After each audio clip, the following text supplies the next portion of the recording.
ఓం నమో వెంకటేశాయ. స్వర్గ సుఖాలు కూడా మాకొద్దు అనేవారు ఎవరుంటారు చెప్పండి? స్వామివారి యొక్క సేవలో తరించేవారు మాత్రమే మాకు స్వర్గం అక్కర్లేదు, మోక్షం అక్కర్లేదు అని అంటూ ఉంటారు. వారు ఎవరు అంటే ఈ 19వ శ్లోకంలో చూద్దాం. వత్పాదధూళిభరితస్ఫురితోత్తమాంగాః స్వర్గాపవర్గనిరపేక్ష నిజాంతరంగాః కల్పాగమాకలనజాకులతాన్ లభంతే శ్రీవేంకటాచలపతే తవ సుప్రభాతం.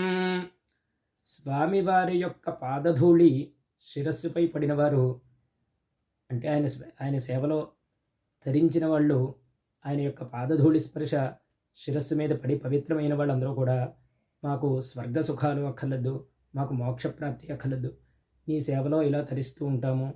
వాళ్ళు ఆందోళన చెందుతూ ఉంటారట. అయ్యో, నీ సేవకి అంతరాయం కలుగుతుందేమో, ప్రళయకాలం సంభవిస్తే కల్పాంతం సమయం ఎక్కడ వచ్చేస్తుందో అని ఆందోళన చెందుతూ ఉంటారట. ఓ వెంకటాచలపతి, నీకు సుప్రభాతమగుగాక. స్వస్తి.